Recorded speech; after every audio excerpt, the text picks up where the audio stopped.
Joining me are Aarti and Rohit Pathak, a renowned couple who walked through the fire and chose to write about the light. I don't think this is a book people have to read when it is a very difficult disease like a cancer. When you got to know about it, how did it change you, A, as a husband, B, as a father, and then as a human being? Seeing someone you love going through the pain at that point, I think was something which is very tough when you are living it. Then don't live too much in the future. So for a shy, quiet person to be able to come out when I started writing. So I'd been writing for different magazines and journals for 10-15 years. She built herself cell by cell and her spirit breath by breath. Don't take any lump lightly if you're not physically abusing yourself. Within a span of a few hours, I was hit in the worst possible manner. I am not going to call you a survivor. Even I don't. That mentality and mindset is not of a survivor's mindset, it's a warrior's mindset. In your book, I read beautiful lines saying that if I can manifest it, I can remove it also. You will come out of this. And because he said it, I believed it. People love doing this to be able to help someone. That is the best form of a gift you can give to someone. What were the first signs or symptoms that made you go in for a checkup? There are no symptoms at all. So You were very close to your mom? So she was my best friend. A lot of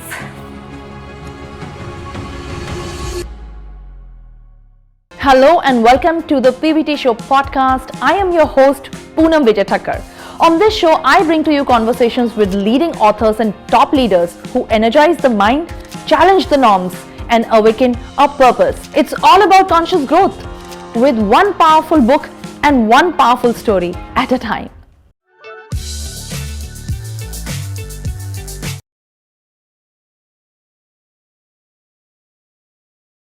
Some stories leave you speechless. Others make you pause, reflect, and remember what it really means to be alive. Today's episode is not just about survival. It's about the love, loss, and making of a true warrior. Aarti's debut memoir, Triple Negative, is a tale of one of the life's most brutal tests, but told with grace, grit, and surrender. This conversation is about healing the body and rediscovering the soul. Welcome to a special episode of the PVT Show. Rohit, Aarti, welcome to the PVT Show podcast, Namaste. where we have conversations that truly energize everyone's mind. I am, what should I say, happy, honored, elated, and totally amazed with your book. Congratulations, Aarti. thank you. I don't think this is a book that people have to read to understand the difficulties that one may go through when it is a very difficult disease like a cancer. But this is a book if you are looking for any kind of life transformation, because it's written so beautifully.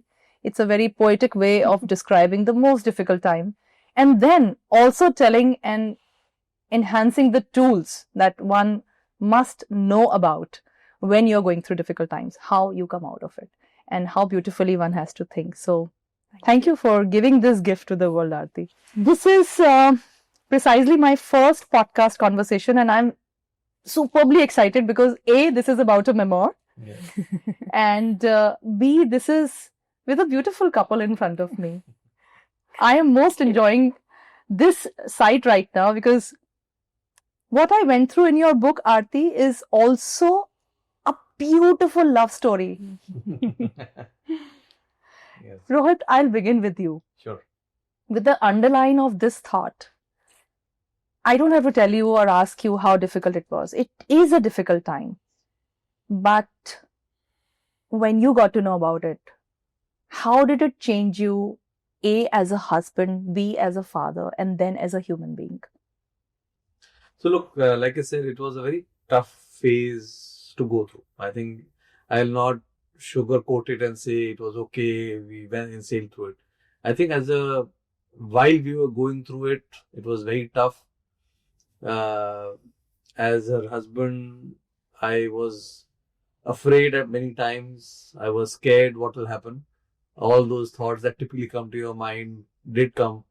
But I think looking back, it was also a time where her conviction in what was happening was so strong that it sort of we reinforced each other. Whenever I was feeling a little unsure, she was a pillar of strength. And when she was going through her downs, probably I was the pillar of strength for her. So I think, the phase we complemented each other very well. Her, I had shared with you earlier that when she saw and found the lump, she was sure it is cancer, right? I was in my mind thinking, yeah, maybe it's not, maybe it's just a thing, maybe just Let the reports come. Let the reports come. So I was in that zone for almost a week till it was confirmed. But she was sure. But once it was found, she was also equally sure, probably even surer, that it has come for a purpose and it will go and she'll be perfectly fine after that. Or my experience in the journey. No, I think we get so involved in our lives at times that we forget to, as colleagues, really check from time to time what's happening in people's lives. And I think office spaces we have created in a manner where people just try to stay closed.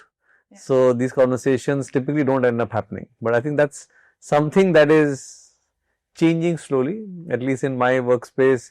That's a culture we are trying to change, actually, to say, look, all of us are one team. Let's ensure that we share things. But I think you're right. It was a very tough phase for me, for all of us, actually, as you would read in the book. And, hence, I'll never say it was an okay time. I think it was a very tough time. The grief part, one gets to, let's say, one gets to live with it and learn how to cope with it. But seeing someone you love going through the pain at that point, I think was something which was very tough, because you could see the impact on her physically, mentally, emotionally. But I think for me, what made the big difference is Aarti's always had a very strong intuition. When she first found the lump, her first reaction was, this is cancer. And I kept, thinking in my mind, I think maybe it may not be, it just could be just something, let the reports come. But she was right and she was confident. I could see and sense from her thing that this is cancer. But after it was found and when we spoke, she was equally sure that this will go away and she'll be perfectly fine. And I think that confidence in her intuition that I saw was one of the strong pillars for me during this journey. I knew that I think she'd be fine, right? So hence that experience of that journey, while it was tough, I think that strength of the intuition and I think the pure love of the children that I saw, they were sure nothing was going to happen to their mom. And I think that took me through that time quite well. And I think, like I like to say now, life is short. We try to over imagine what can go wrong, and life is in those small moments when you are living it. So what we do with those small moments that you have now is what is important. So for us, actually, now if I look back, it was a tough phase, but a wonderful phase too, where as a family we probably bonded much more than many other families would. And I think that was a precious time. That's such a wonderful way of taking a very difficult time in such a positive way. Rohit, I really want to know, how did you both meet? Because I really have to ask you this question. This book, honestly, Aarti, this is almost like a relationship book also, and this explains you were a CEO of a relationship portal also. This really explains that profile of yours. I could see you longing for Rohit in every 20 page. So this is precisely 300 pages, but after every 20 page, Rohit comes. Though it is not Rohit, but the husband arrives. Husband is with you. Husband is taking care of you. Husband is telling you. How did you both meet?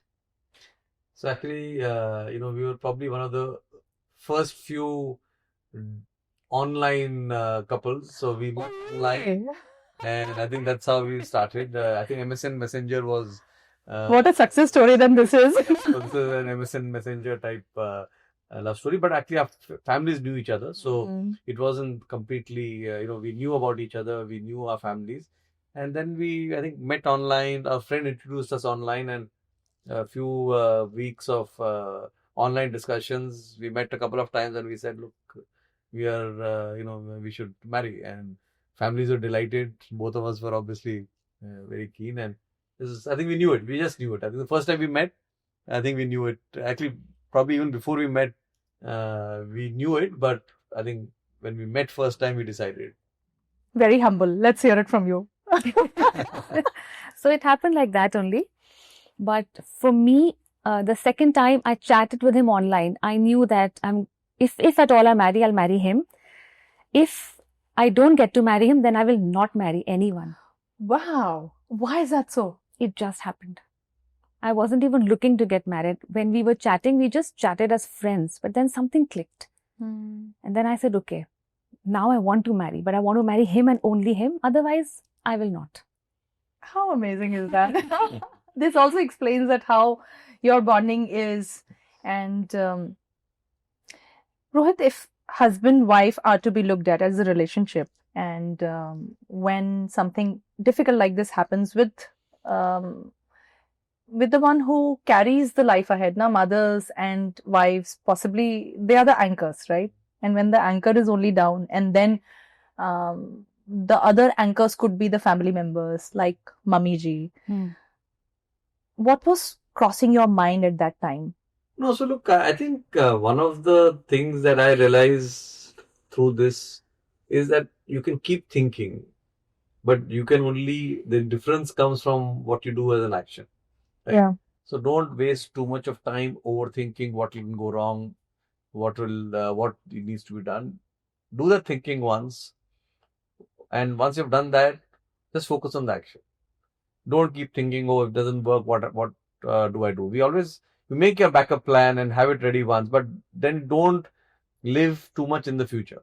I think all of us use our imagination in a wrong manner. Overused, maybe. Actually, we use imagination to look at all the things that can go wrong, right? And stay in that zone. And probably with that thinking, we make things go wrong. Right? I think the learning for me has been that you focus on what you can do today. That's the only thing you can control. What finally happens, you don't have it in control. Yeah. Things can still go all over the place. You focus on the actions and ensure that you have thought it through once or twice or how many other times you want to. But once you've decided that, look, this is what is to be done, go on and focus on the action. Keep checking from time to time, but don't overstay in the future. Stay in the present as much as you can. How difficult or easy it was to decide that you would not come to Bombay and continue the medications from Baroda? So, I feel that when such a challenge comes, things generally fall in place automatically. And why I say that is, look, so it happened. It was a tough phase. We had packed up and we were about to move to Bombay. Our kids' education, school admissions were done. And as luck would have it, schools went online for another 6-12 months. So they could study from anywhere.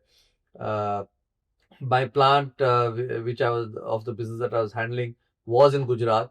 So, and the group was quite open enough to support me in that journey. And they said, look, you operate from there, it's okay. And I could go to the plant from Baroda, which is not too far. So we spent time there. Everything else actually fell in place. And, I think if we had to go through this time, then probably Baroda was the best place to do that. Bombay would have been very tough to manage this whole treatment and go through that phase here, because the whole setup was there in Baroda. We had a lot of family there, friends there. It was a small city, so not too crowded. You didn't waste time in travel. Hospital was 15 minutes, 10 minutes away. So I think it just happened very beautifully, I would say, right? It was not as tough as it would have been in Bombay. So I think things fall in place. Things fall in place. That's the underlined thing that we can possibly take away from an incident like this. Aarti, how many times you have seen him, your man, showing emotions to you, minus this phase? He has always shown his emotions. I'm always aware of his emotions. He's full of love. He's full of gratitude. He's full of kindness. He's full of fierce protective energy. I have seen it all and I have benefited from it all from the day, even from before I met him. So I have seen it. And I guess possibly that is why even when I was diagnosed, I was not afraid. I knew he's there with me, sab theek hoega, he's going to look after me. That is why the title of my book, Triple Negative, it's Love, Faith and Surrender. The love comes first. How sweet. Because of the love, I had the luxury to fall into faith and surrender. I want you to now, the way you are an author and a writer, you have been writing poems. I'd like you to please explain the love part in more detail, because that actually becomes you're not calling it anything but, as I can read, a tale of love, which is where I see how it is coming. But in difficult times, sometimes we feel and see that even the love changes. So what was your experience, and what made you start journaling this book? Do you remember the date when you thought of this book? And then what made you think that it has to be a tale of love? Then how the faith is sprouting out of it, and then you surrender. So this is actually a very beautiful question, and it goes right back to my childhood. Oh, really? Yes. I was a quiet person, a little soft-spoken and afraid to speak, which is very strange because I was surrounded by love at home, outside, but I guess that was who I was. And I found that, but I had a lot to say. So I found out that when I wrote something and people read it, whether it's on a birthday card, my feelings for them, or an answer in school, or an essay for a teacher, I saw that when I wrote that essay, everyone understood what I was saying and they loved it.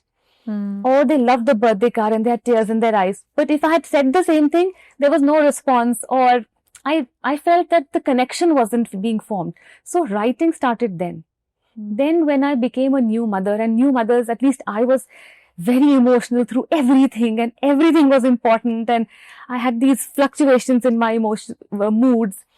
I started writing about that. And when those pieces got published in different magazines and books, I found people who didn't even know me reach out to me and connect with me and say, Aarti, that touched my heart. Wow. And then a lot of my writing was about the painful moments of motherhood, when you can't see your child in pain, when they're unwell or they're being bullied. But I saw that once I'd written it, the pain was gone. And I had almost forgotten that incident even happened. And that time I was just dabbling with writing. I'd just begun. Before that I used to teach economics. So when I was writing this, I thought, okay, these are my life stories, small articles. I'm writing them, but I should write more professional pieces. So I wrote a few professional pieces and I showed them to my husband, because obviously that's how a writer should write. And Rohit would read them and say, Aarti, this is not working for me. Your strength is writing from your heart and from your emotion. You stick to it. So that's where I got the strength and courage and the confidence to put myself out there. Yeah. So the seeds were planted there that my pain can go with writing, and it's fine to put myself out there. So for a shy, quiet person to be able to come out and be vulnerable and put all my fears and the darkest moments out there, the training had begun long back when I started writing. So I'd been writing for different magazines and journals for 10-15 years. Now to answer your question, once I was diagnosed, I told a few close friends, and they called me up. And one of them, who herself is a cancer survivor, she called me up not to give me comfort or anything. She called me up to see how I was doing in my mind. And she spoke to me for a good 10-15 minutes. She'd asked some questions and I answered. And then when I was done, she said, Aarti, the things you are saying now, if I knew this when I was diagnosed, I wouldn't have suffered the way I suffered. Please write this. Write a blog, start a website, start something, because this needs to be shared. Correct. So she planted the seeds of the book. But journaling I was doing on my own myself for my own sanity. So like you know, I lost my mother, and who was my soulmate, and a few hours later I found the lump. And I knew it is cancer. So within a span of a few hours, I was hit in the worst possible manner. And I knew I can't make sense of this at all. But I knew I can write about this. So I would write a little, and to make sense of the situation, and more also to offload. As my health deteriorated, I started leaving audio notes to myself. And as my health deteriorated further, I could not even make out what audio notes I have left myself because my voice was, I couldn't make sense of it. So You were very close to your mom? extremely close. She was my soulmate. Let's talk about that a little bit. So she was my best friend, my strength. A lot of, You know, I felt the same pain when you wrote about her in the book. so a lot of the love that I carry, I learned from her. That, that pure love. When you say a mother's love, and a lot of people I know, they are not blessed with it. Yeah. But I'm thankful that at least I had it. I had mother's love, and hers was, of course, every child will say that their mother's love is the finest, and I also felt the same way. She was my biggest champion. If I ever started something, she would be the first subscriber. And there's just not a single creative pursuit, whether I designed an outfit or whether I wrote something, whether a poem or an article, or whether I redid my house or I redid my hair. There's nothing I would do which I would not show her. The last time we met, when she came to meet me, we had gone shopping to buy matching masks to match our various outfits. So she was my best friend, and she was also my first spiritual guru. My initiation into bhakti was by her, because not that she taught me. I watched her going through her trials and tribulations, extremely challenging life. My father was an infantry officer. He spent 2 years in Sri Lanka. A lot of his friends didn't come back. We knew them. Fortunately, Papa came back, but Mama was mother to 2 little girls, raising them alone. My father was on the Kashmir border many, many times. So a large part of our life, she has raised us single-handedly, but she never let us feel the pain or the fears that she must have felt with husband at the border. Every festival was celebrated with joy. We always had new clothes, which she would have quite often stitched. There were always homemade sweets. The fragrance of halwa was always wafting through our home. So she was the light and joy. And also, she inspired me to be strong by being her soft, beautiful, vulnerable self. So we were really close. I think she was my best and closest friend. I could say anything to her. She wouldn't hold it against me. I could fight with her. She would not hold that against me either. And I used to wonder later on. So when we were growing up, I didn't know what as a couple they must have gone through with the separation, and that also when it's a kind of a war situation. Yeah. She didn't let us know. Later on, I thought, how did she not let us know? So now that I think back, she also led her life in surrender. She says, I'm going to light my diya at home morning and evening. And she was a devotee of Shankar Bhagwanji, and she had told him, you take care of everything. You take care of him. You take care of us. And I will do my dharma of raising my children and running my house. So that was that. Have you ever thought about it that spiritually your mother wanted you to be very, very strong? That's why She left. Had you been what you are today, had she been there? How this would How I understand this, be different? How I understand this, I was extremely connected to her, almost that I felt that our souls maybe felt like, to me it felt like they merged. And that's not a healthy thing to do. If my Atma has to merge with someone, it has to be only and only with God. I should not tie another person and them to me. That's wrong. So I think her time was done, and my time to understand that it is time to let her go. You are on your own journey.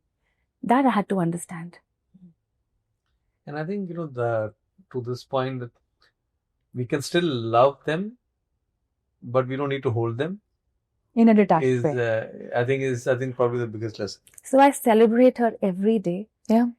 And there's so many things. Everything that I know has been taught by her. And I always keep her in mind in whatever I do.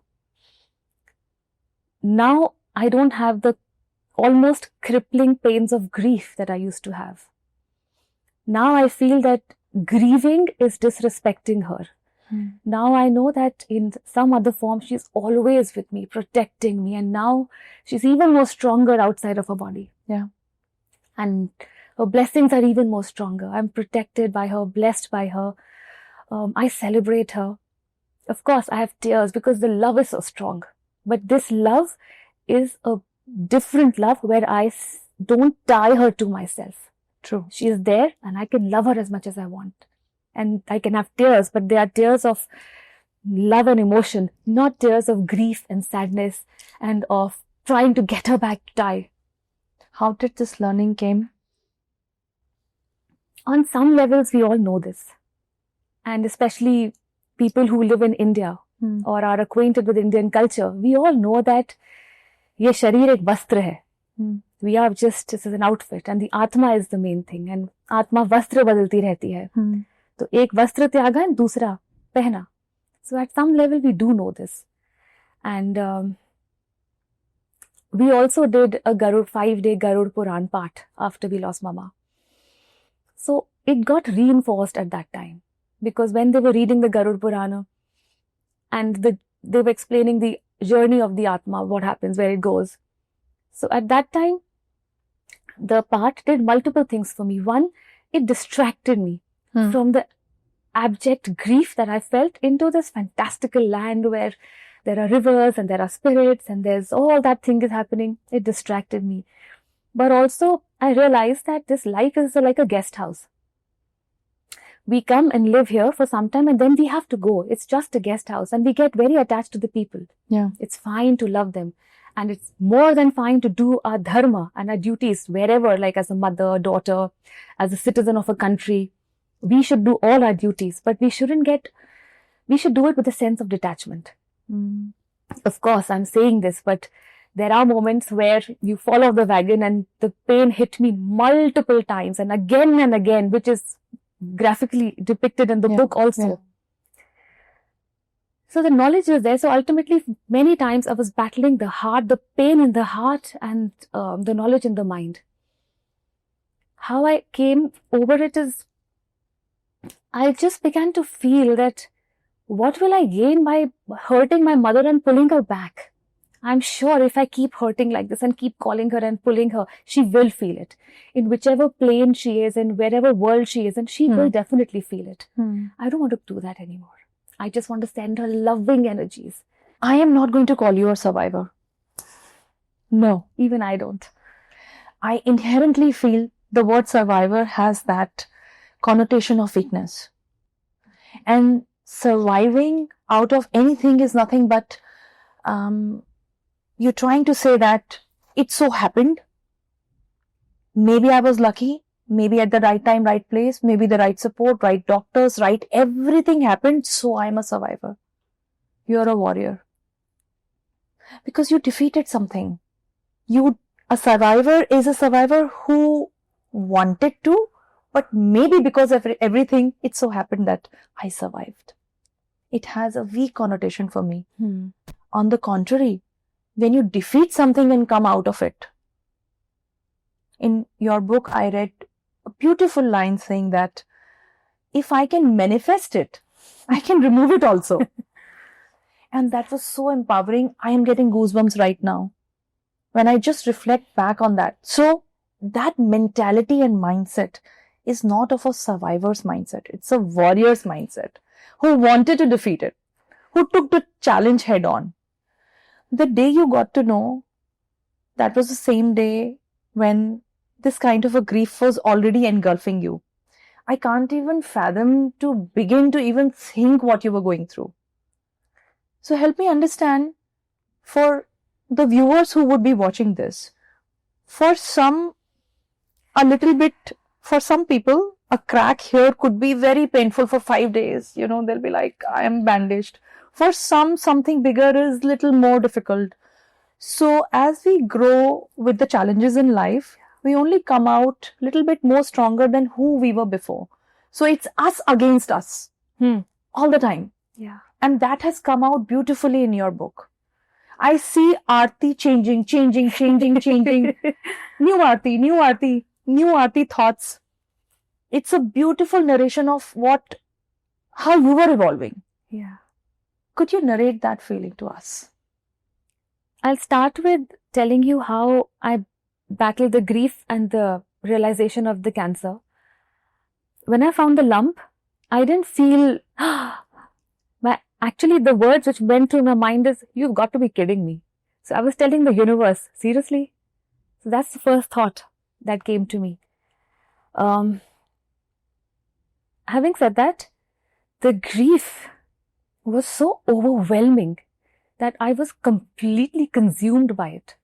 So consumed by it that the cancer was going on by as a really small side story, really a side story. For me, the whole thing was about overcoming the grief and living through it. I've written in the book also that my friend asked me that, has your pain become physical? And I see a lot of visuals. So the visual of my grief, which I saw multiple times throughout my journey, was a metallic falcon is flying and it's flown right into me, and with its metal talons has dug its nails into my chest and pulled out my heart and gone really high and thrown it back at my chest and taunted me and said, now you live with that pain. This was your visualization? This was my visual of my own grief. And haphazardly, my heart has been placed back and I've fallen on the ground. I'm gasping. I can't breathe. And I have been told, now you show me how you live. So that was how my grief felt to me. And that had consumed me so much that I didn't even think of the cancer.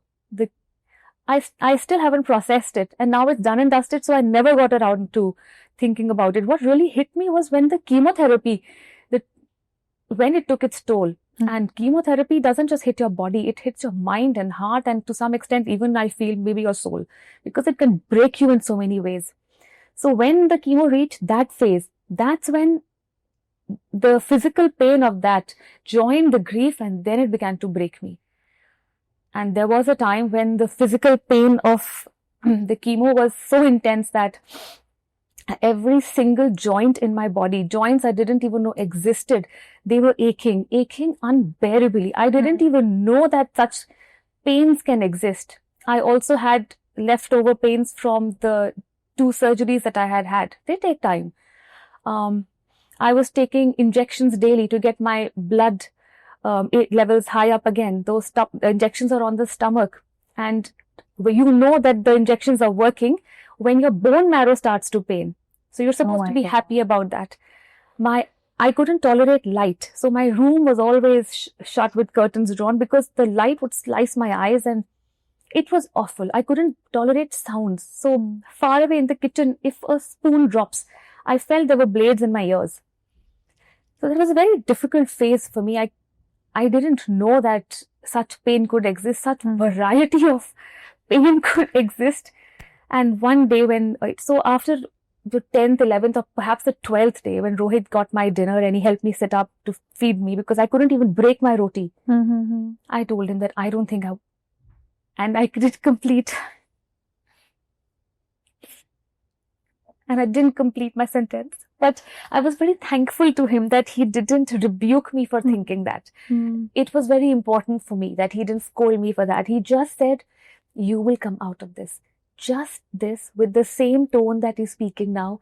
And because he said it, I believed it. And then I started praying again and saying, okay, I will come out of it. He has told me and I believe it. But help me to overcome this pain now. And then again, I went back to prayer. Sorry. On a lighter vein, she was supposed to write a book on the different types of pains she felt in that time. And she had made some notes of it, but so I think it was not detailed enough, so she couldn't complete that. But there was you would explain. 7 types of pains I had. So it was quite But yeah, I think, like she was saying, there were times in that journey where either of us felt really down. But the good part was, I think, us, we kept reinforcing that, look, we'll get through this, right? At the time when either of us needed, the other one was there to reassure. When I was down, she would come up and, she would suddenly start doing something active and he said, oh, no, she's getting okay. And similarly, when she was really feeling down, all of us were there as a family to get her up and say, okay, don't worry, we'll get through this. That's why you beautifully wrote, and I loved it. And that was the time when I looked at your post and I said, there was something majorly wrong, and I had no clue about it. How come? And you beautifully wrote, and please correct me if I have not gathered the words right, but you said that she built herself cell by cell and her spirit breath by breath. No, because actually, the way now we look at this is, this journey helped both of us, by the way, not just her, but us, even to some, I would say, some, even for our kids to some extent. We reinvented how we should live a little bit, right? So whether it was eating healthy, whether it was enjoying every small moment that we got, right? In that time, the day she would get her energy back between the chemos, those 1 or 2 days, we would celebrate like it was a great occasion, right? So I think celebrating the small things, getting into a bit of pranayam, yoga to keep our bodies healthy. I think a little bit of bhakti or whatever. I do meditation, she does her puja. So some of these practices we started, which is probably helping us lead better lives. So I think we reinvented a little bit. For her, it was literal, because actually every chemo would break down all the cells, and then she had to eat right to build it up again, right? And the pranayams helped get the energy back in the system. So I think for her it was a lot more literal. For me, it was a little bit, I would say, figurative in how we rebuilt our lives. True. You think the families, the structure, in your book you have said thanks to, I think there's a very, very long list of people who, and I was amazed to read that you have very beautifully given a very specific thing attached to each person who played a role. It's not like I had supporters, 20 names. Every person had a role, and that role was so important. Yes. In today's time, especially in metros, what we see is nuclear families. We all are living in nuclear families, but how would you reflect back to this whole, we say that to build something, you need a whole village to be. Like right now, you were mentioning that this is like a lot of effort and setup which is going in just getting this small thing right. Now to rebuild and resurrect, let me use the word. I could see a very big, lengthy list of everyone who played a very important role. How would you reflect in this? So I will tell you that I've not elaborated that too much on this book because it's too personal, but I will tell you that after my surgery, so I had become, there's a whole backstory, but since 3 years I had been a devotee of Devi Ma, Durga Ma, and with every passing day I felt closer and closer and closer to her, till eventually one day I said, "You're my mother." And I don't know what made me say that. And probably Ma was preparing me for what was to come, and no one could love me the way my mother can love, the way my mother loves me.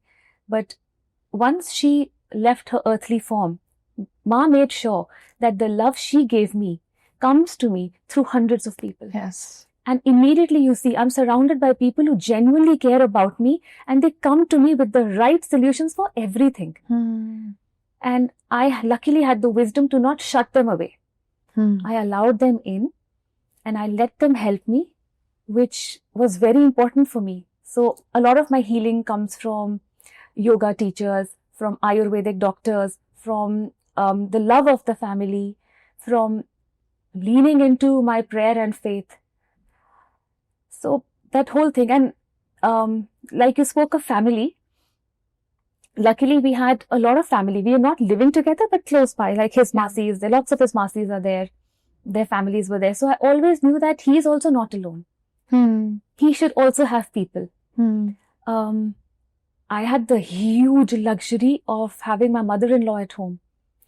And I knew that on days that I am not well, she is there. But in my case, even on days that the chemo had not whacked me out, she was still there running the show. So that entire time, I did not have to worry, vegetables are getting over, have the children been woken up for school, have they eaten their lunch on time, are they sleeping on time, because she was there. And I didn't have to worry about my hospital calendar either because I knew he's taking care of it. So I actually only had to worry about myself, that I should do my pranayam on time. I should keep my headspace clear. Yeah. Thoroughly enjoy my chanting, my Hanuman Chalisa. After some time, it was difficult for me to even speak. So let alone doing Om chants. So those days I would immerse myself in his voice when he did his chants. When he did his job, I immersed myself in that. And the children, they brought a whole other magical innocent energy into the house because obviously nothing wrong can happen to their mother. Yeah. They believed it. So when I saw them, I said, yes, nothing is going to happen to me. So the whole village was there for me. Sending that positive energy. Support staff. I think some of them, Yeah, my support staff. every Sunday, our driver would go to one very Rajasthan. famous, From Gujarat, Rajasthan. on his He two-wheeler. would go there because he'd ask for Mannat till she is okay. He will do that. Everyone around did their bit. I think the mom manifested in. Yes. So I'm not in lack of love. I'm going to read out something from your beautiful book. Everyone who met me said they were amazed by my composure, control and calm, but it was all a facade, a mirage. I was shaken within, so shaken that I found it impossible to speak. Now, please help me understand this feeling. If there is anyone who is going through a tough time right now, how they should think about their life. Okay, so I will not keep it specific to cancer. Anything which jolts you out of your life. The first thing, I will just share what worked for me. Sure.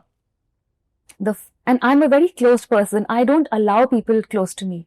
I'm really guarded and fearful fearful of letting people close to me because I don't want my fears to be known to anybody. And I don't want to be vulnerable that once they are in, then they know my pains and you know that whole thing. Yeah. But at that time, the worst had happened to me. The worst kinds of things that happened. I was fearless. So when people came to help me, I said, please come. And I could feel that they genuinely cared for me. So if there is anyone who's going through something and if they're fortunate enough to have people who genuinely care for them, whether it is the watchman of the building, whether it is a parent, a boss or a sibling, please welcome them in your life. Please welcome them. It will do you a world of good. We have a lifetime ahead to be strong. This time, let someone take care of you. It's fine. You know, it's such an important thought because as you rightly said, we get into our cocoons. Because we feel we were very strong, we could have handled it, and now we are failing. And when we are failing, we know that feeling of failing, and that just pushes us inside cocoons. And we don't ask for help. Allowing yourself to be surrounded by this beautiful, magical energy of love is another kind of healing. Yes. Yes. So how does one build that support system? Or you think it will arrive when it is meant to be? Or should we be building that support system all the time? We must build it. We must build it. I know we are all busy. We are all battling our own battles. Yeah. But in that little bit of time that we have for someone else, we must give it to them. We must give somebody a ear. We must give them a hug. We must have joyous moments with people, and we must allow our genuine, raw, pure side be seen by at least some people. Correct. Because once they see that, then they drop their barriers and they will also come to you. We must work towards this.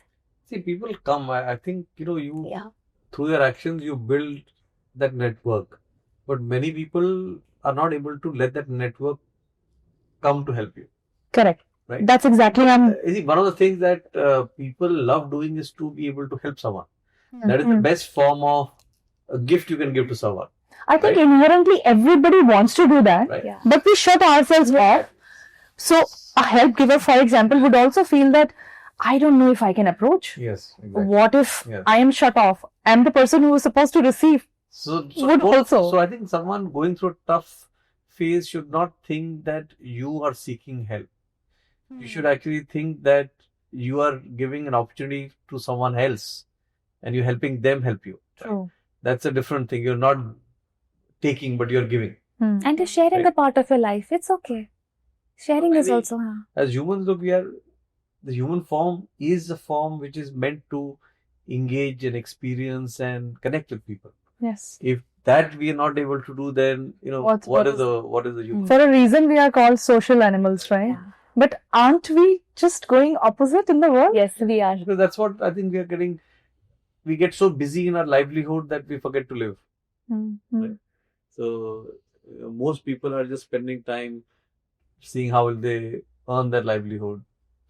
They don't enjoy the moments of life. Right? You don't enjoy what's happening now. Yeah. Right? You keep worrying about the future. You keep, pushing about or sort of cribbing about the past that wrong happened to you. Yeah. Versus just being here, enjoying what you have, and feeling gratitude for what you have. True. How has this changed, the entire thing changed equilibrium for both of you now as an outlook for life? I wouldn't say that it has dramatically changed us. Because I think we are already on that path. Maybe that's why we connected, and for that, we sort of been moving towards that path. Maybe this experience further reinforced it, and hence maybe fast forwarded a little bit of how our journey was. But we were, I think, on that journey is how I would sort of look at it. I've always believed a few things. When people I love were going through difficult times, I would beg them, please, why don't you look at it this way? Why don't you look at it this way? Please don't suffer through it. But they would dismiss me and saying, you sweet child, because I was a young child at that time. What do you know? But somewhere in my heart, I knew. I said, "Nahi, please listen to me, and why don't we try this?" And different things I would suggest to them. When this experience happened, I put everything to practice, and I came out with the realization that my intuitions were right. It's fine. We might be going through hell, but we don't have to suffer through it. Very important point. How do we do that? I'll read this out. The idea bugs me. You write, cancer frightens, cancer kills. It steals loved ones. It fractures families and erodes spirits. For many, it leaves behind a trail of bankruptcy, broken relationships. But we make ourselves stronger. That is what you are trying to say. So, how do you really embark on the path of thinking in So the book has been written in real time. Yeah. So this was a phase when someone, or I read a blog which said cancer has come to make you stronger, and they were giving cancer a lot of credit, and I got a little irritated by that because I'm in the middle of chemo. You shunts the thought here and you say, no, we are already stronger.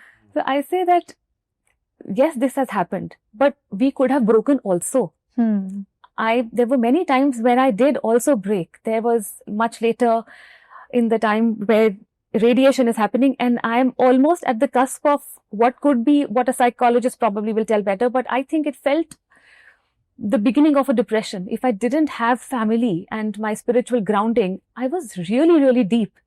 So what I'm saying is, cancer, life situations are coming, and it can go either ways. So I don't know, I didn't know then whether I would live or what would happen and how badly it would hurt me. But I told the situation that you may take my body, you may take my life, but you will not take my spirit. And you will never be able to take my Atma, because that eventually is an ansh of God and I will be reborn again. You will not defeat me. I was fortunate enough that I had a lifetime of learnings and lessons and the support that at that juncture I thought this. So I was replying to that blog or whatever I had read that please don't give cancer any credit. Whatever the situation is, if we come out of it, then the family which has supported me, the lessons which has supported me, the lessons from Ramayana which have supported me, the Ayurveda and yoga that support me, my children, my mother-in-law, they get all the credit for my overcoming this. Correct. Least of all the trouble. But now but that was then. Today I'm thankful to the cancer also. Thank you. Thank you so much. रुकावट के लिए खेद है. अगर आपको हमारा content और conversations अच्छे लग रहे हैं तो please like, subscribe and share करिए अपने फैमिली मेम्बर्स और फ्रेंड्स के साथ. Thank you so much for watching. You begin by sharing your relationship with the god Hanuman. And I'm going to a little bit drift towards the spiritual side, which gives me little pleasure of asking those questions, That love, the purest form of that love is the love of a mother that is the beginning of life, because the nurturer and life giver is mother. So the ansh of God is in the form of a mother. You sometimes feel very close to one energy, and then from Hanumanji, you go close to Ma. Yeah. What happened spiritually? Why that change? Why you needed that other energy? So, Devi Ma, I have discovered 3 years before I was diagnosed. So she has been my mother and she will be my mother for all lifetimes. So that is separate. And how did you learn that? Okay, it's not written in the book. I'll share with you. I was very close to Rohit's Dadima, and a few years before she passed away, she handed over her puja things to me, which included a Shri Ramcharitmanas and a small murti of Devi Ma. And that time I had two little babies, and I wanted to show them Disneyland and, travel the world and make sure they've eaten on time, have got the vaccines done on time. My mind was there. And of all the people she had in her life, she picked me and said, Aarti, I'm handing all this to you. And I said, I don't want it. It's too much responsibility. मुझे मत दो. किसी और को दे दो. मेरे पास time नहीं है. And मैं कहाँ रखूंगी? But she was 85 at that time, and out of respect for her experience and the way she spoke to me, I accepted it. And the words she said were, नहीं, तू ही लेगी और तू ही इनको संभालेगी. But the way she said it, I knew this is coming from age-old wisdom. Yeah. So humbly I accepted it, and for years the Sri Ramcharitmanas was lying wrapped up in my cupboard safely, and Devi Ma's murti also wrapped up safely with whatever puja things I had. And I hadn't set up a mandir in my house because I feel if you set up a puja room, then you must respect it and light the diya every day. Yes. Otherwise, don't start. Correct. And I was totally tied up with the 2 children, making sure Dadi Ma's food is happening, everything. And Dadi Ma said, Abhi ye tera karam aur dharam hai, tu ye kar. Jab tu karegi, tab ye. So much later than when we came to Baroda, finally we had a very big house. Yeah. And I found a sacred place to finally make a mandir. I didn't want to make a puja area in my bedroom. Finally, I found a space, so I set up a puja room, and in the center I put the Devi Ma's murti. And I hadn't realized then. I put the murti in the middle because it was the biggest, but chota aspas. But I didn't know then that I didn't realize then that she must have prayed to that murti for about 50-60 years. That murti had prana. So when I started praying, I just felt a change in me, a transformation. So Dadi Ma's contribution to my spiritual awakening and my strength is as much as my mother's. So now I don't have the fear of death. I don't have the fear of physical pain. Of course, I will not like it. Now I have to go for annual checkups and I have to get injections done. I have to go to the cancer hospital every year. I don't like it. And it does get me nervous, but that's on a very shallow level. On the depths of it, I know that I am with Devi Ma. If the worst also happens to me, it is her ichha. It is for my Atma's good, for the journey, for my betterment. And Hanumanji.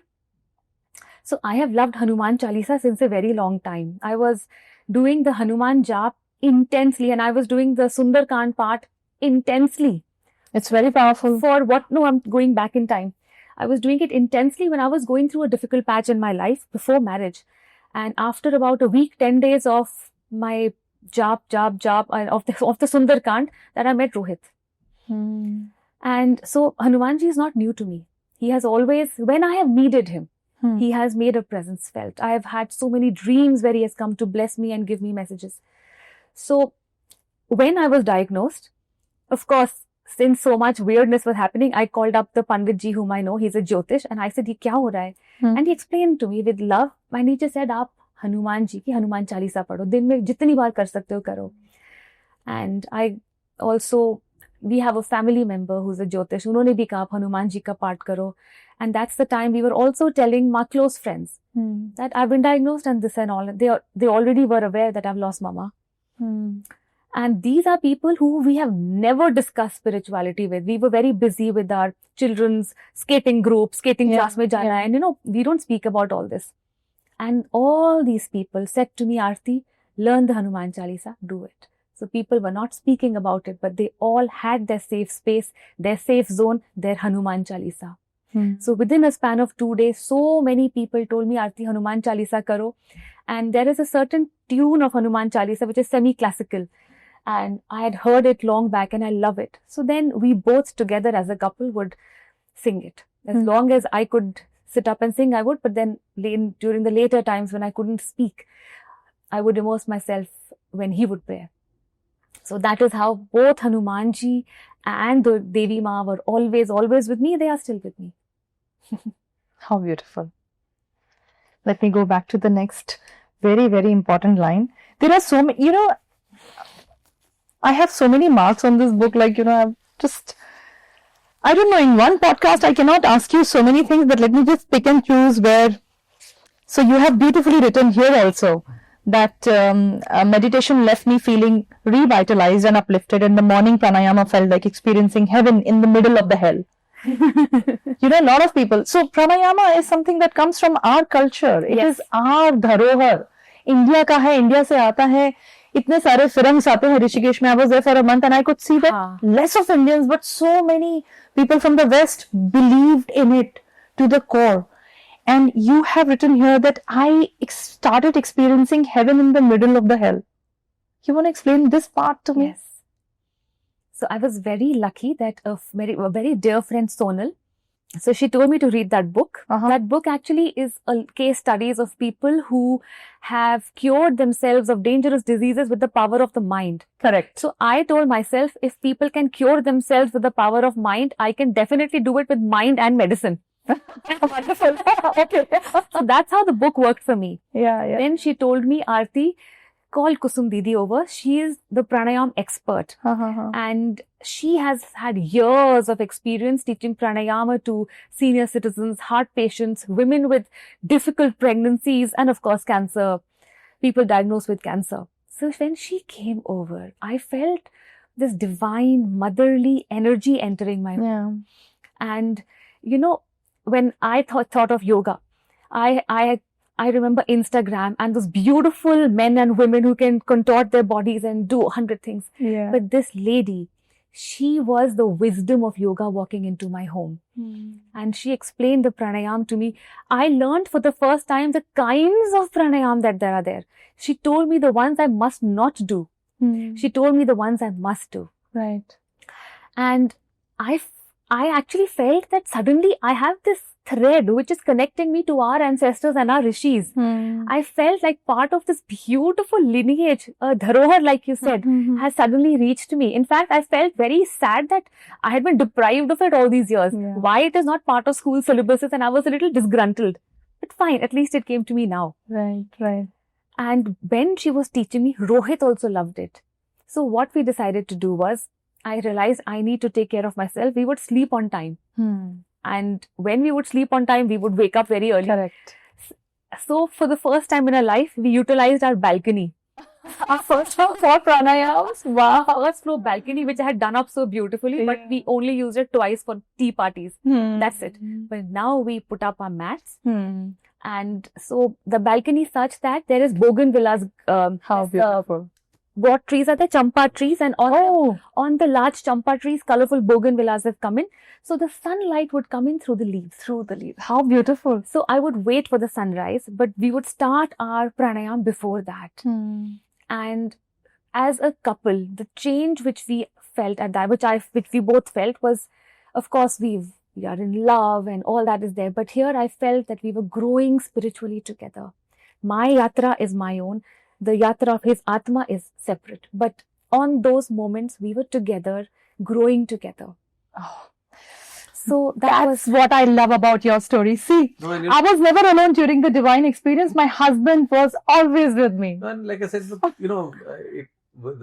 there's work from home. Yeah. I was work 24/7 in front of her. Couldn't have asked for a better time to be around. When she was going through that. So these are divine interventions. Ma was looking after me. And on this pranayam stuff, all of us have our mobile phones, our computers, and we charge them every day, right? Yeah. What do we do for our bodies? And I think to me that just breathing properly and taking fresh air is a great charge for the body, right? From a health and an emotion perspective. Correct. And most of us don't do that. You know, how many, if you just go around in the hustle bustle of your office, you'll find most people don't even breathe properly.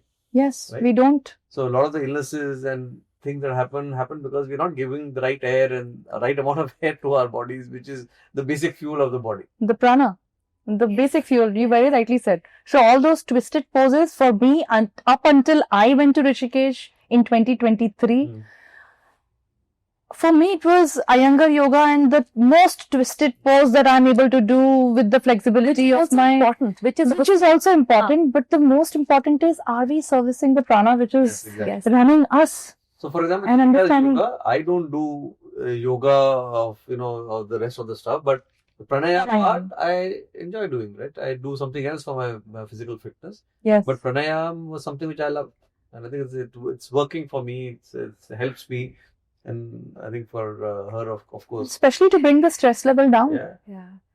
For me, the biggest high I get these days is if I'm able to go one level ahead in a yoga pose. Yes. Because I feel that for that, I need to let go of fear. Yeah. I need to let go of all the clutter in my mind and all the distractions. I need to be in the moment. I need to regulate my breath, which is actually coming from the early morning pranayama practice. Yeah. And then that yoga asana, I'm able to do 1 degree better. Little better. And then I feel I'm one step closer to God. And, I think she explained this beautifully. Yoga is not exercise, Yes. right? And yoga is not about seeing what your body or making your body do something. It is the other way around of saying, let your body do what it can. Yes. And slowly, you'll improve every day, right? So that's, I think, the reverse. You're not forcing the body to do something. Yes. You're just you're removing the obstacles, whatever stresses you have in the body, whatever bad postures you have in the body, slowly you are Correcting them. And hence your body does more, and hence Yes. your body does more. Absolutely. So the way you do it is different. Psychologically also, I think it's a very strong lesson, which you can pick from it. Right. So when you see those twisted poses, you may think that, oh my God, when will I in this life be able to? But actually, it is that gradual process of you accepting that your body is capable of doing that. And hence the mind. And removing all the obstacles that are there. It's not that the body can't do it. Yes. The body can do it. It's just that you have blocked it, Train blocked that it. energy in many ways. In many And ways. yoga releases all that blockages to let your body do what it can. I was speaking on my earlier podcast also. Every time I've spoken about it, one thing has come out so strongly is that yoga and especially pranayama needs to be there in the curriculum of the kids. The moment you turn 8, the first thing a kid should be learning is how to breathe. Yeah. How to deeply breathe. We'll transform generations. Yes. We'll transform our nation. Yeah. It's so important. This beautiful book. Kabir Das ji के दोहे के बिना तो हम आगे बढ़ेंगे नहीं. Aarti, you go on to mention this, that there is a priceless treasure distributed free of cost with love and devotion by Chinmaya Mission, a doha by Kabir Das ji. लूट सके तो लूट ले राम नाम की लूट, अंत समय पछताएगा जब प्राण जाएंगे छूट.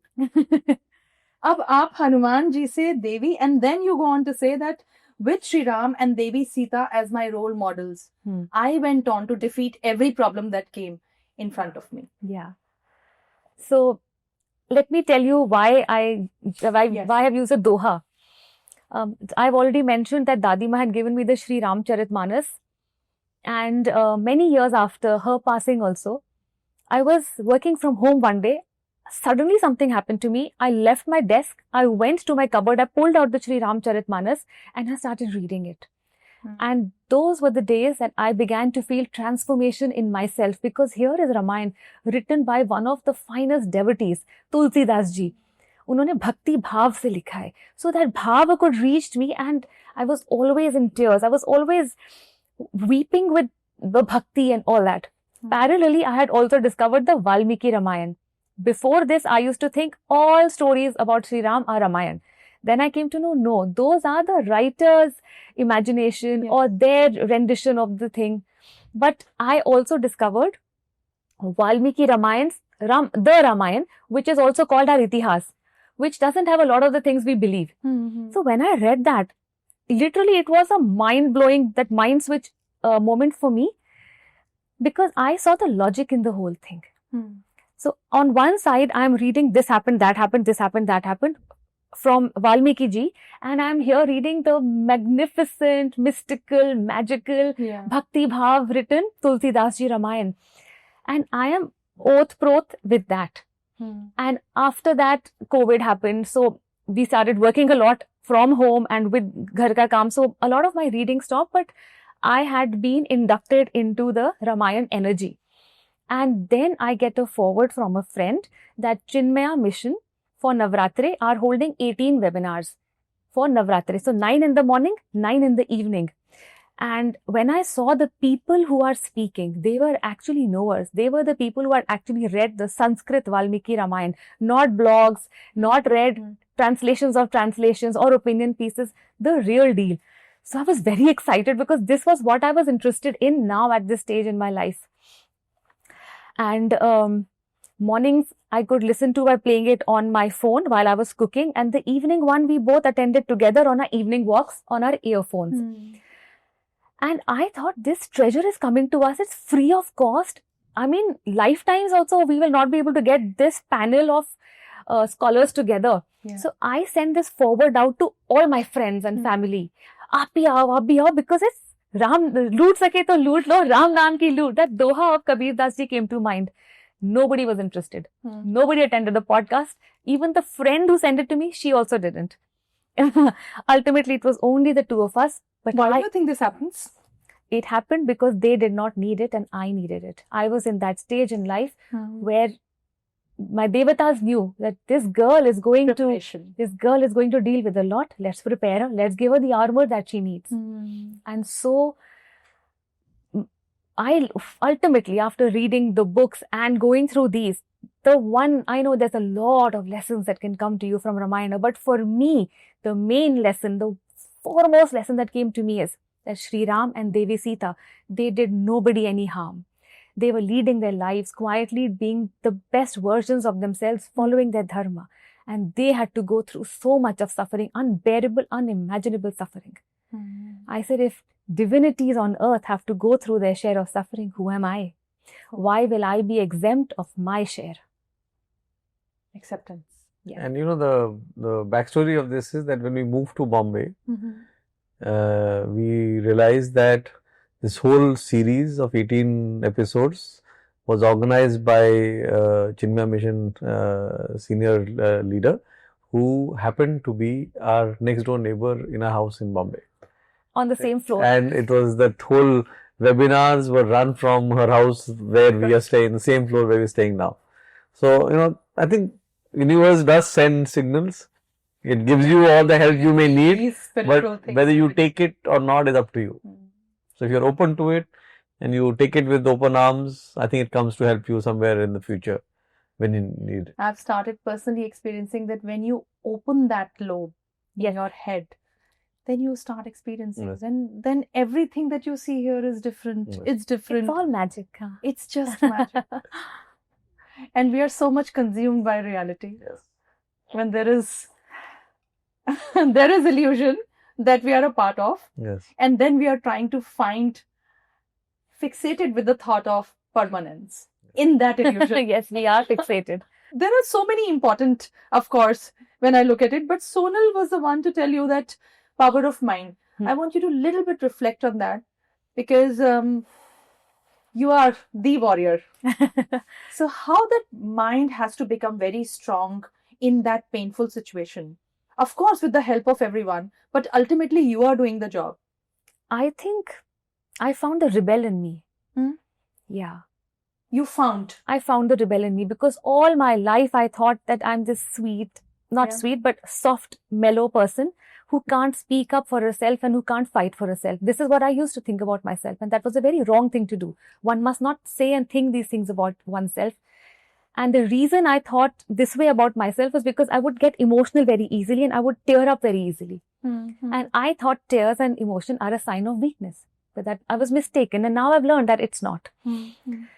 And a lot of my people around me were very feisty.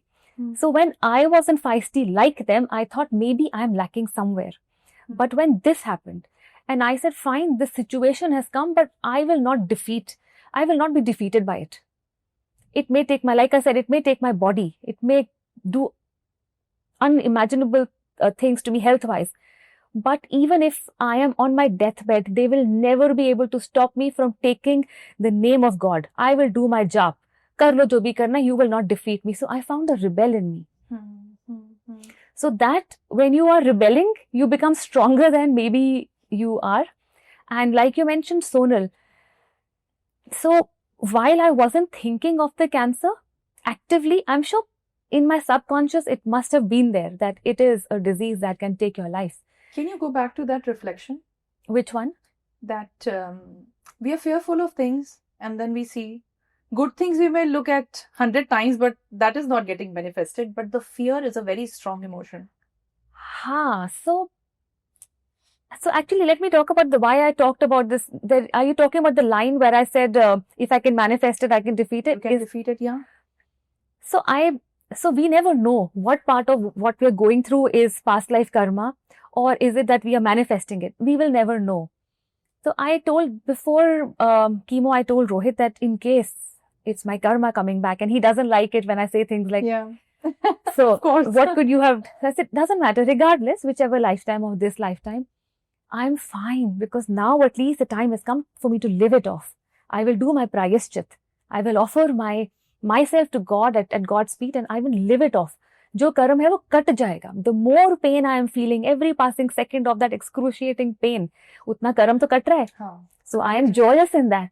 I found joy, and in case I have manifested it, if I am that superpower, then I am definitely the superpower who will defeat it also now. This calls for the your favorite, right? Yeah. Yeah, of course. And then? And then Sonal's book came to me also. So Sonal and I were texting at night. I was exhausted, but she messaged me and we were having back and forth, and she says, can I speak to you? And I could tell through that text that this lady is texting me with love, and I allowed it. Otherwise, I wasn't speaking to anyone on phone. I was just my husband and I, and sometimes WhatsApp. So I allowed her to speak to me, and I'm glad, because that was a very important milestone in my journey. She told me to read that book. Anyone who is diagnosed right now and has going through grief will tell you they do not want advice. They do not want books. Yeah. They do not want to have strangers coming in with COVID germs. And they do not want to be told that, Aarti, your new version is going to come or something. Yeah. And these are the things which my friend told me. And out of respect for her love, I could see her pure, unadulterated love and a genuine care. Correct. So to respect and celebrate her love, I surrendered. She sent me the book. I read it. It was so helpful. I did all the activities given in the book which strengthened the mind. Kusum Didi came, who taught me yoga, pranayam, and a different way to think of life. When she rang the bell and I opened the door, once we said namaste, she said, Aarti, you are not a patient. I have not come here to cure you or heal you. Yeah. You are fine the way you are. You are healthy. I have just come to make you healthier. Wow. Look at the elevated thought. And I knew she is the right fit, because that's exactly what I told Rohit. I am fine. Whatever I am doing to become even better. True. And she told me, Aarti, I think this has happened to change your life. Something tells me that I don't know whether physically you'll be stronger, or mentally, or spiritually, or maybe in the world you'll but this has come to change you and transform you.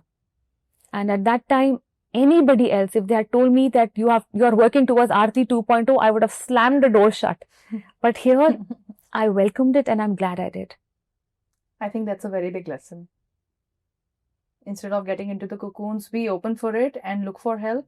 And when help is coming, welcome it. Yes. And Yeah. I think you owe it to your friends also at some time to give them the opportunity to help you. Yeah. Yeah.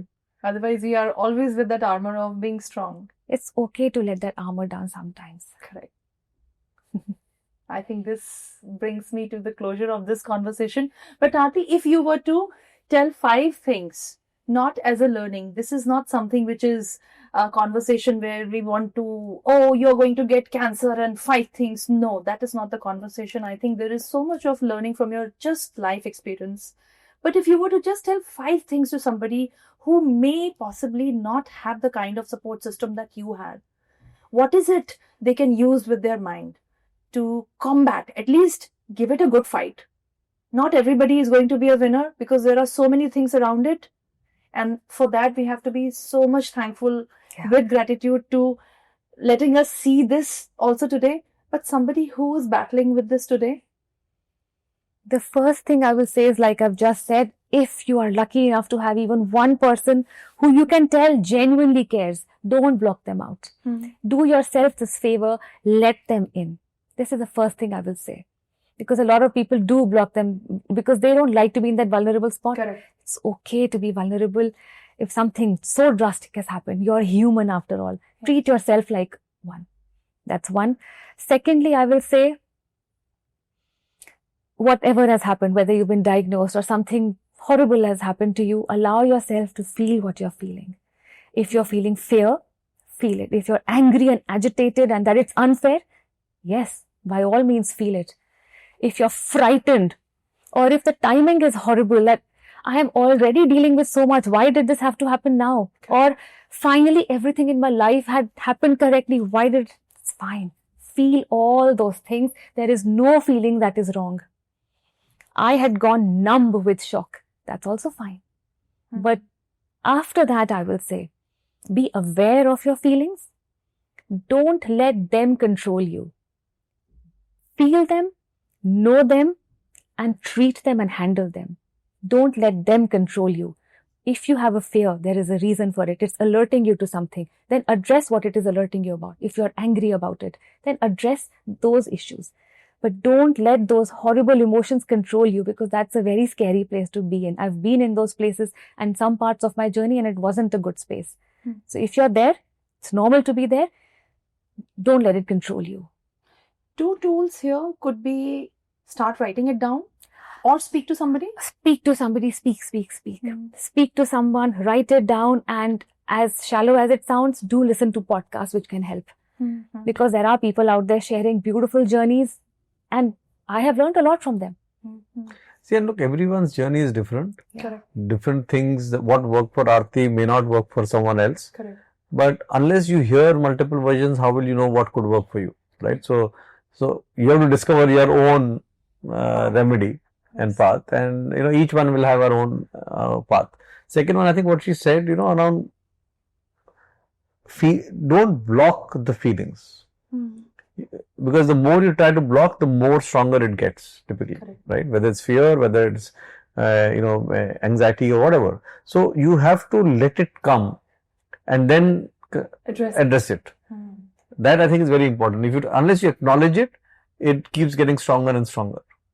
I think that you just said it. Acknowledgement is the most difficult part. You don't want to accept this is happening to you. Exactly. Acknowledgement is very difficult. So, for example, for me, a lot of times I would like to say that I was very strong, but no, I also had my moments where I felt helpless, or I felt what will happen. But it was okay to feel that, right? And then move on. I will add to that by saying, in case the problem is such that you're going through a medical treatment, then don't curse the treatment. Don't say this dreadful chemotherapy. I used to go and I said, yes, I know it's hard and I know it's very difficult for me every day, but thank you chemotherapy for existing. Thank you so much that you're there. At least I have at least there is a cure for me. Because every session is curing the body. Yes. And it's also assaulting, but if you go in with the energy and with the prayer that, yes, I know it's a painful process, but I'm allowing you to take this disease completely away from me. Don't go in cursing it. Go there thanking it. Then I would say that even in the worst circumstances, we always have something to be thankful for. So look at those things and be joyous. If we have a roof over our head, if we have food to eat, if we are breathing, if we are alive, that's also a huge blessing. We must never forget that every breath is a gift. Yes. And the final thing, and Rohit. Yes. That's true. And the final thing I'll say is that we must not forget that we are not permanent residents here. Yes. We will all go one day. If we look at life from that lens, all the problems seem different. We'll start looking so small in front of us when we just blow them out in our head. Yeah. So I have some. Though I don't want to stop this conversation in the first place, But towards the end, we have viewers' choice questions. Now, Okay. in our case, it is not a choice. It is some questions that people have been constantly looking for answers on the internet also. Okay. And hence, we have just collated all of them so that from your experience, some learning can go to somebody. And that is the whole intention. You may choose to answer it briefly the way you want, Aarti. Please feel free. For those hearing for the first time, what exactly is triple negative? Ah. You know, So, breast cancer, how is it different from other types? good question. So even I didn't know that there are breast cancers of different kinds. So there are some cancers which can be controlled. So basically there are some proteins, estrogen, progesterone and HER2. Some cancers are related to specific proteins. So the doctors will give blockers and then a targeted treatment can be given for a specific cancer. Then there is a cancer which cannot be controlled by either estrogen, progesterone, HER2 blockers. That is why that cancer is called triple negative. It is negative for all the estrogen. So it cannot be given targeted treatment. That is why chemotherapy is the only option and intense aggressive chemotherapy is given. It is one of the most dangerous aggressive forms of breast cancer. That is how it's different to the others. What were the first signs or symptoms that made you go in for a checkup or nothing? There are no symptoms at all. Just one day you realized it has happened. I was very fortunate that when I was 8 years old, our neighbor, a very brave lady who defeated breast cancer twice. Okay. I saw her lead a wholesome life, raise her children, have a happy household. Her husband was a heart patient. So in spite of that, I saw that. So I was aware of breast cancer since childhood. And in my school, Army Public School, Delhi, I joined in class 3. And class 5 onwards, we were told about breast cancer every year. We were told about menstrual hygiene. We were taught about self-examination. So at that time, you're young and you feel that you will live forever. Yeah. We would just take the class. But we also were given a booklet, which we went back home and read, even if in case we didn't pay attention in school. And they taught us this breast self-exam. And now there's a lot of awareness anyway. Correct. So I had made it a habit of randomly checking myself when I would take a shower. So your hand moves in a certain way and I don't know how, I had never detected it before. And at that time when I was the most distracted and distraught and broken by grief, I found the cancer then. And I feel that my mother was more powerful outside of her body and she made me detect it just hours after she was gone. So I found the lump. And I will tell women, don't take any lump lightly. Most probably it is nothing, but get it checked up. Correct. Get it checked. Don't wish it away. And you know, the thing about cancer is if detected early, it can be cured fully. Because right? there is Easily there is- treatable. Yeah. It's a very weak cell. You know, in general, it's a very weak cell. So when it is very weak, you can actually address it very quickly. Correct. Once it gains strength, then it's very difficult to Correct. defeat. Correct. There's often fear around chemotherapy, side effects, and the physical toll. What helped you cope with that physical transformation? Hair loss, fatigue, appetite. I know you told me that you did not like yourself, Oh my losing God. all your beautiful hair. It was very difficult because before I lost my hair, I could lie to myself and say that these pains in my body are from post-gym workout or I'm just temporarily unwell, I'll come out of it. But when I lost my hair, I felt stamped with cancer. I hated it. And so it was awful. And the body is anyway battered. But there were a lot of tools which helped me. And I'll share them. My Ayurvedic teacher was, my Ayurvedic doctor was very good. She told me that, Aarti, your body is going through a lot. Why don't you make things easy for your body? So pranayam I was anyway doing. Physiotherapy I was anyway doing after surgery. And yoga I was anyway doing whatever little I could. But she told me that eat easily digestible, nutritious foods. Yeah. If you can digest food early, the load on a digestive system is lesser. Acidity will be lesser. Food will faster turn into nutrition. Correct. So I ate what I loved, but also things which were easy to digest. Processed foods, complete no. Fruits and vegetables, as long as they were cut, chopped, thoroughly clean, I had them. But the magic drink for me was what my Ayurvedic doctor told me, was that I would every morning wake up early, have fresh wheat grass, Overnight soaked 6 inches of giloy. In the morning, I would remove the outside covering of that giloy and freshly taken tulsi leaves. I would churn it in the blender, add water, strain, and have a glass of that beautiful green nectar. Wow. And when I had that, I felt that all the effects of chemotherapy, the entire toxicity is washed away. Just first thing in the morning. First thing in the morning, empty stomach. When after some time, I couldn't get out of bed. So my mother-in-law would make it fresh for me and send it for me. Yeah. So this helped me. Journaling helped me because I could put my thoughts down. I also wrote a long list of things I was so thankful for. Painkillers are one of them. Physiotherapy was one of them. All kinds of things that I was thankful for was a part of it. It helped me. You just spoke about the nutrition. That was my next question. Journaling, meditation, breathwork, they all played a very, very important role. I think we don't have to wait for a disease to happen. That should be a part of our lives otherwise also. That's what you also said. So the last question, if someone watching this podcast has just been diagnosed or is supporting a loved one who has, what are the 3-4 things you would tell them right now? Both of you, one by one. I think I'll be repeating myself, but I will. Allow the love and care into your life. Drop the guards for a little time. Feel what you have to feel. Bless your medication. Bless the food that you're having. Let it nourish your body. Be thankful for every breath. Thank the universe. Whoever you believe in, thank God. Keep your prayers if you believe in some divinity. You take over. So I think first get the right medical treatment ASAP, right? Because I think medical treatment has improved a lot. A lot of these can be cured. There are enough potent medication that can be given. So I think get the right medical treatment. But parallelly do some of the things that Aarti said, yoga, Ayurveda, pranayam, open up yourself to loved ones and ensure that healing power is coming to you so that you can not just recover from this but also live your life a lot more fuller. So I would say I think it's a mix of both. The exact combination will vary from person to person, but I think these are all the ingredients. You can make your own recipe as it works for you.